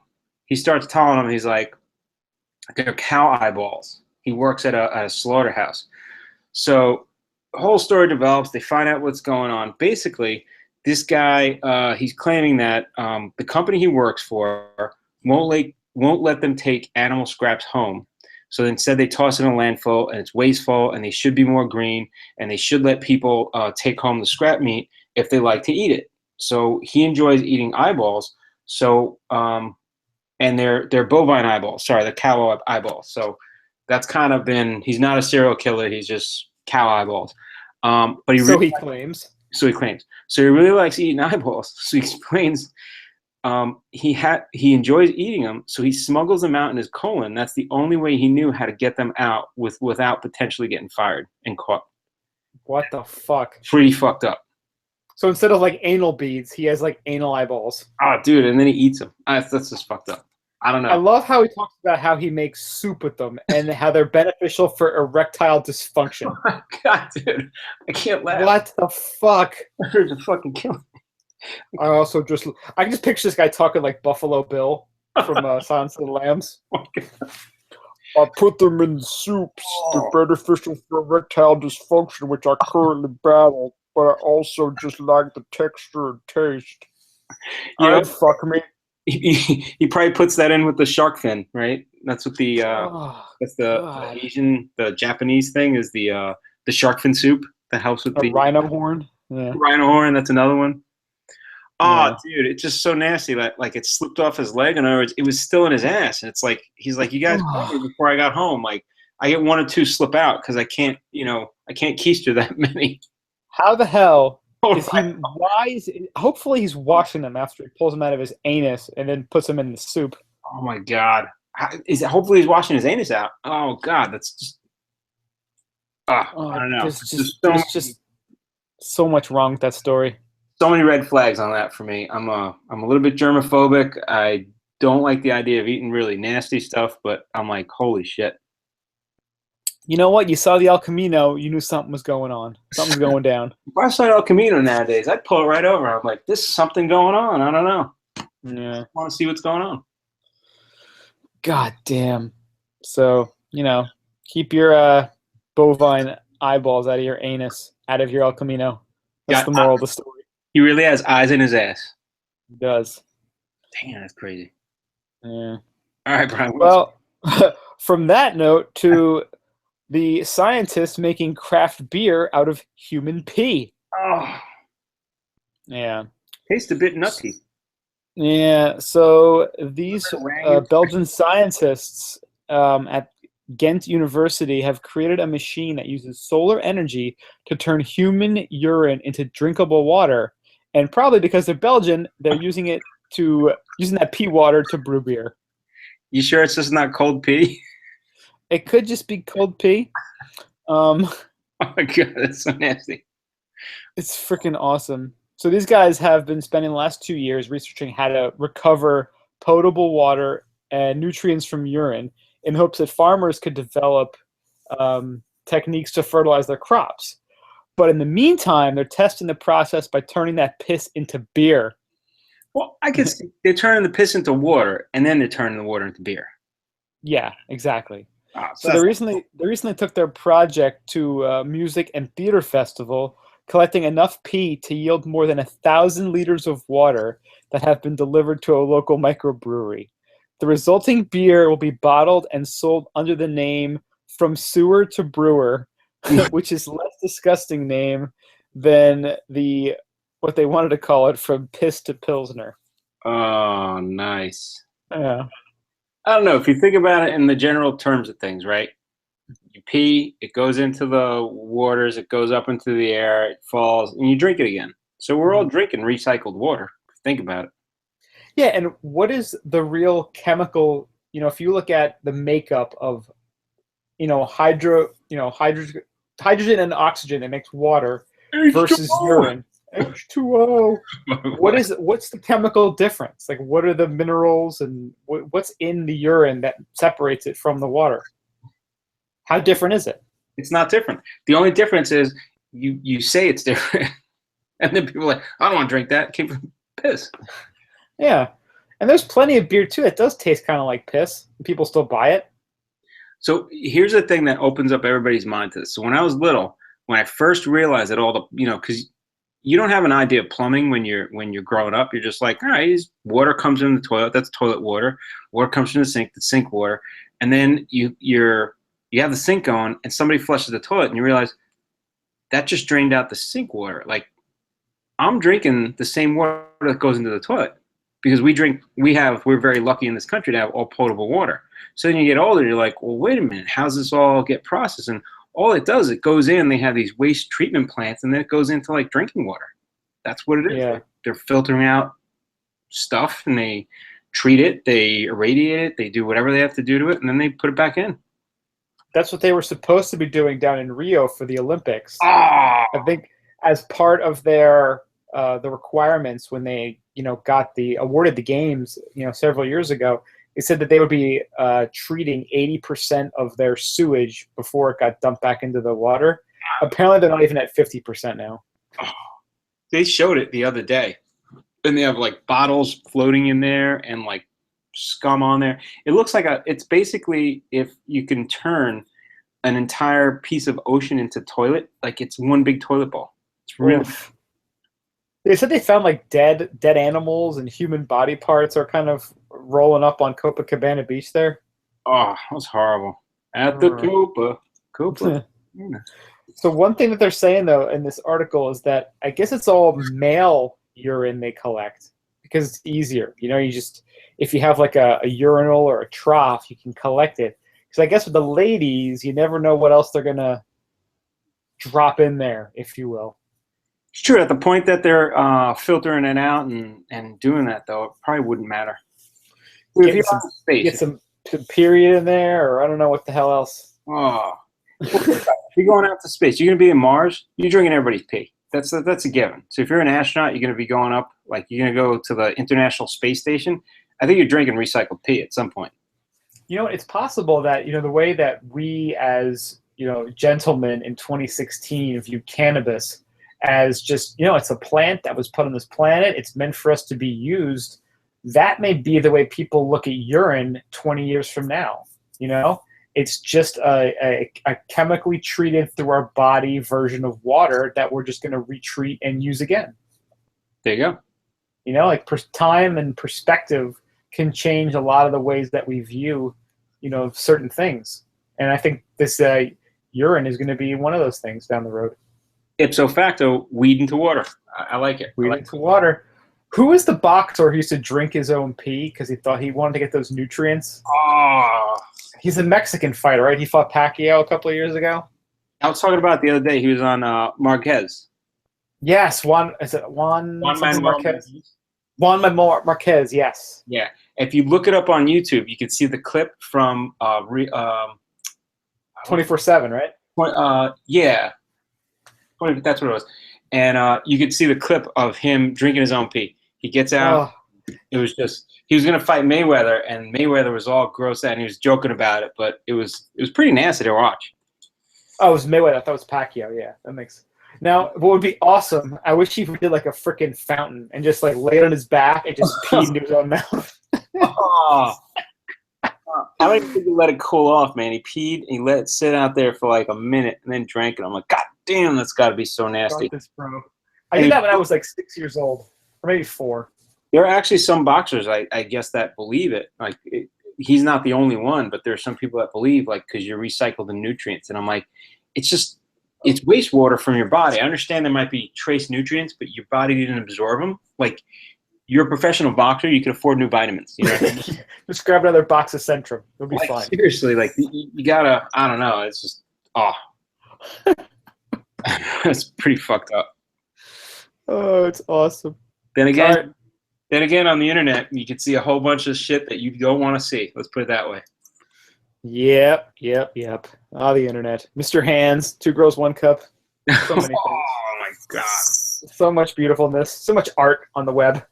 All right, let's move on to a Darwin Award winner, or he's got to be up for it. Beautiful. So we go to Texas. Man mocks alligators, jumps in water, and is killed. I don't understand how that's like a surprise. So Orange County Police, I guess it's Orange County, Texas. I was still trying to see if this was connected to Florida. Again, it seems like another Florida man story. Well, because alligators all over in Florida. I'm like, how can it not be Florida? Yeah. So, yeah, oh my God, I love the picture of this guy. He looks exactly like the guy you think who would jump into a pool of alligators. Exactly. Like, what did he do that's really stupid? Because it has to be. So anyway, Orange County Police were called to a marina near the Louisiana state line in Texas early Friday when a man, Tommy Woodward, age 28, and an unidentified woman were, quote unquote, swimming in a bayou and had been attacked by a large alligator. Oh. So there are a lot of no swimming signs posted around the bayou, and I guess this guy ignored several verbal warnings before he said, "Fuck the alligators," removed the shorts, took his billfold from his pockets, and yelled, "Cannonball!" and jumped into the water. So I love the description is horrible, but kind of expected. Woodward yelled almost immediately for help as a 10-foot alligator attacked him. A witness heard, I love the witness. Witness heard a man yell, "A gator's got him." Oh my God. And then he pleaded for somebody to please, quote unquote, shoot this thing. It's eating me. It's masterpiece theater right there. It's masterpiece theater. This is almost like an episode of like Eastbound and Down. That's right. Fuck this out. A gator got him. Help me. Leave me. Shoot. A gator done got him. Shoot him. So there's not much more to say about this. It's just fucking stupid. I love the fact that he did a cannonball. It's not he just said, "Fuck the alligators," and went in the thing. He's like, "Fuck the alligators. Cannonball, bitches." He didn't. And he like a gentleman, he removed his billfold from his pockets. That's right. YOLO, bitches. That's how I roll. Oh that's a YOLO gone wrong. God damn. What would possess you to do that? Freaking lunatic. God damn. Now, you look at his picture, I'm like, okay, he may have been high. I'm not saying what happened, but I love that picture of him, and he looks exactly like you would expect him to look. That looks like just before he jumped in. Yeah, right. One last selfie. Holy shit. I got my billfold in my phone and cannonball on it. Why would you do that? And then the whole way it plays out. The cannonball kills me. Ugh. All right, what else you got? That is beautiful. So on to we're back talking about sewage again. Sewage and water. So this was eyeballs and asses. Like, what do we got going on here? It's the summer. The summer's just melting people's brains. That's what it's coming down to. It's the Brazil Olympics. That's what's doing it to us. It's the Zika. We're all getting Zika. We all have it. It's like HPV. Nice. We've all got it. All right. So this is from New Scientist. This is legit scientological stuff here. Bacteria made to turn sewage into clean water and electricity.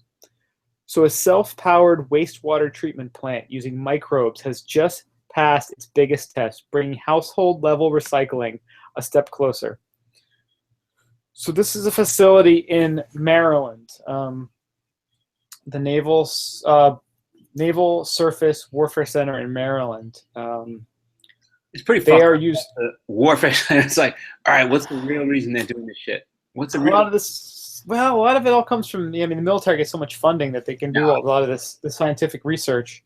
I know it's funny because it's like, why are they doing this warfare?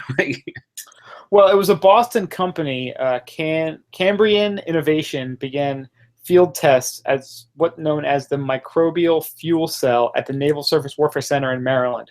Called BioVolt. In one day, it can convert 2,250 liters of sewage into enough clean water for at least 15 people. Nice. Not only that, it generates the electricity to power itself plus a bit left over. Oh, that's awesome. I mean, that is unbelievable. That's amazing. I've seen some stories on this, like where they're using it for energy to break down, and then like where they're using it to. But this is like getting both. You're getting the clean water and the energy out of it. That's really cool. Yeah, they're saying the bacteria that they use liberate some electrons as they respire, effectively turning the whole setup into a battery. This has the added benefit of slowing bacterial growth, so that at the end of the process you have electricity and no microbe cake. Nice. Yeah, Dude, that is so unbelievable. That's what's limiting us as population. That's one of the scariest things. You watch, like I said, I caught up on my Vice this week, and you look at India, it's all duty. That's every Vice episode. India, duty. India, there's a bunch of problems they got with water and all sorts of stuff. Well, if they're converting pee into beer, they can probably convert duty into Baby Ruths. Right? No, at that point, you just package them. Yeah. Just freeze them and It's delicious. You'll love this. As long as you eat it frozen, you won't know the difference. Yeah, it's delicious. It's horrible. No, this is pretty cool. Yeah, it's an unbelievable story. So think of the pollution they can stop. I mean, there's tons of wastewater that goes into the ocean. They could stop the pollution in the ocean and help the wildlife there. It'd be good. Yeah. Yeah, this is going to have huge repercussions in a positive way. So we'll see how this materializes, and hopefully this gets implemented all over the place, because, yeah, like you said, one of the things that humans have the biggest problem with is availability of clean water. So if we're able to find a way to clean it up with bacteria without any sort of waste, and actually produces electricity, I mean, that seems like a huge win. Win-win-win. That's the Michael Scott triple win. Triple win. Well, think about it. If you're a farmer, now you can have. They're all running out of water out in California. It's still a big problem. I mean, you have drinking water, you have farm water. I mean, definitely you can use it for all that stuff. You know.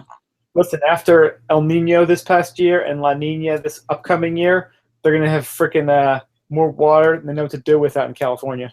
I hope so. They're all digging into that the underground aquifer or whatever, the deep wells that they're saying they shouldn't touch.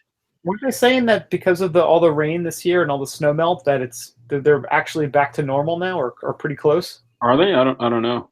I'm making that up, but it sounds about right. I'm trying to put a positive spin on it.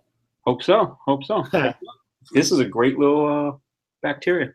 Yeah. All right, moving on to so we're getting a little more positive with that. That's good. I like that. So next we have Buffalo Trace. I came across this just they have a site where you can craft your own bourbon. So we have the link on the website. It's really cool.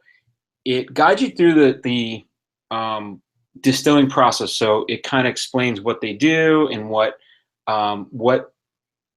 things they can do to change how the bourbon tastes. And it's pretty cool because it gives you the option to like select pieces of the process to say, you know, I want to put this much grain in there, or I want to age it for so long, or I want to age it in the top of the warehouse versus the bottom of the warehouse. So it's kind of cool how they explain it and they break it down for you, and you can kind of craft your own bourbon to what your taste like. And at the end of it, they actually tell you which bourbon that they make, because they make a ton of them. Buffalo Trace is connected with a ton of different bourbons. They'll tell you what's closest to the one that you crafted. So it's kind of cool. You could say, oh, I was imagining this bourbon, and this is more closely like this bourbon that they're saying I can just go out and buy. But it's pretty neat. It actually teaches you a little bit about the whole process. So definitely check it out. It's pretty neat. I did it. And what do you think it came up for me, Brian? Basil Hayden?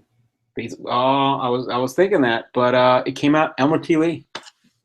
Oh, Elmer T. Lee. Yeah, that was a couple winters ago. We put down a couple bottles of that at the ski house. I like Elmer T. Elmer T. is solid, yeah. I was talking. You know what? Sorry, go ahead. Oh, I was talking to the guy in Gary's. He's old dude, big bourbon and whiskey guy. He's their buyer, and I remember him telling me, I'll never forget. He said Elmer T. is probably, because it like Buffalo Trace makes a ton of different bourbons. He said Buffalo Trace is like the one that they don't promote as their signature one, but he's like, it's probably the best one of the best ones they make. Wow. So yeah, it was good stuff.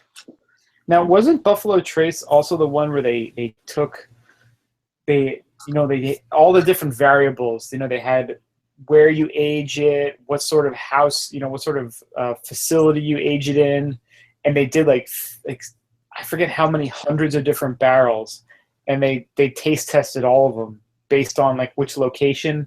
Like were you at the ground level for aging? Were you an upper level for aging? Yeah. Is that Buffalo Trace also? I feel like it was. And it's actually part of this little tool. It is, okay. Yeah. That makes sense.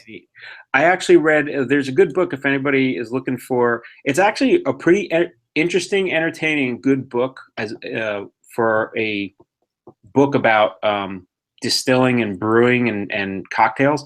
It's called Proof. And I read it this summer. Well, actually end of the winter. But I read it. It's a great book, and it tells you about it goes into all that, Brian. It goes into like where you store stuff, like the distilling. It actually even talks about certain companies that do some just research for the industry to say, okay, we made 5 of the same batches, but we age them in different types of oak barrel, and then here's the difference, and they'll let people try it. So it's kind of cool. Like they actually brew some of their own bourbon and whiskey, but they do a lot of their work is designed to just help out the whole industry. So it's pretty neat. That's really cool.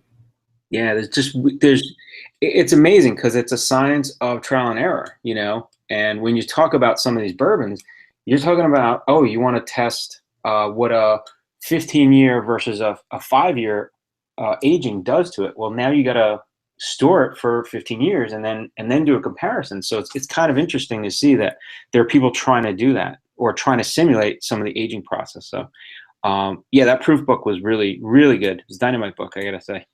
Something I thought it was gonna be really boring when I got it. But I read it, I was like, this is a pretty good book. That wasn't the Scratch and Sniff one, was it? No, that was the Scratch and Sniff was what was that? That was like an intro to bourbon. Yeah. That was cute. That was good. Yeah. I would say cute, not a really, but this other book, it was fun. It was fun. Yeah. Yeah. Let me find the other Proof book. The Proof book was really cool. So I did the test, and it said my result would be a Sazerac Rye. Oh, there you go. And my whiskey would be ready by 2024. Oh, because you have it aged. Yeah, for 8 years. I did a 13-year age. Oh, okay. That's what I'm saying. It still came up with Elmer tea. I'm like, I got to get some more Elmer tea. I've never had the Sazerac Rye. I got to give it a whirl. Yeah. So the book is called Proof, The Science of Booze, and it's by Adam Rogers. It got great reviews, and it's really cool book. They actually talk about everything in terms of making drinks to distilling to like how, like, it's everything. It's like soup to nuts, everything about like cocktails. And I don't know if they didn't really go much into wine or beer because those are whole different areas. This is more like cocktails and whiskeys and hard liquors and cocktails. Mm-hmm. Very interesting. You realize how much like science is in it. Science, yo. Oh yeah, very cool. Cool. So you're gonna have to find that Sazerac. I'm gonna have to, yeah. All right. So we got a couple more stories left. We got a lot of stuff this week because we took off last week. So here we go. Solar Impulse just completed its momentous flight around the world. So this happened last week. I don't know if people heard about this. The Solar Impulse 2 touched down in Abu Dhabi today, becoming the first fuel-free plane to successfully circumnavigate the globe. That's nice. Yeah, 22,000-mile trip. Solar-powered plane lifted off from the same city in March of 2015. Had a few setbacks and touched down without incident. So it took over a year and a half. Does that even make sense? 15. Yeah. It says March 2015 and it landed now in July. So they must have stopped for a while on the way, but you can't. Yeah. So the Solar Impulse 2, it's a 236-foot wingspan, makes it wider than a 747, but it weighs just 5,000 pounds. 17,000 rigid photovoltaic panels charge 4 uber-efficient batteries, which make up nearly a third of the weight. Its 4 17.5 horsepower motors aren't the fastest, and the plane tops out at around 90 miles an hour and travel on average 38 miles per hour across the Pacific. Wow. Whoa. That thing looks like a gigantic glider. Awesome looking. Yeah.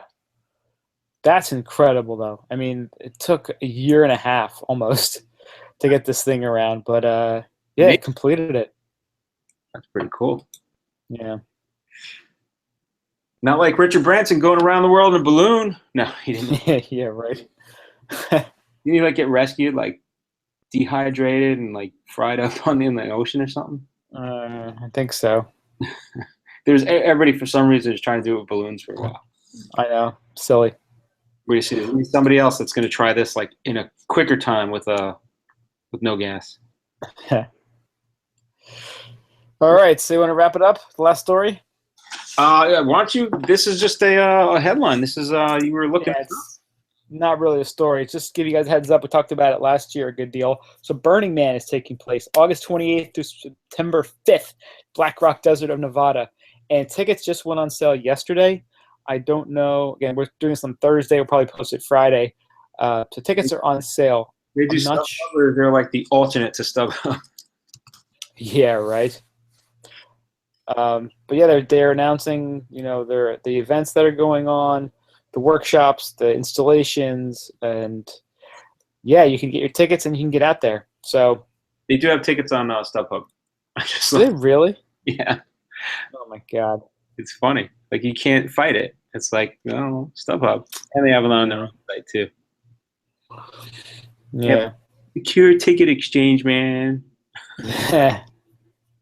So get out there. We're not going to make it this year, but we're planning on getting out there one of these years. You never know if we're going to make it until we don't make it. Let's put it that way.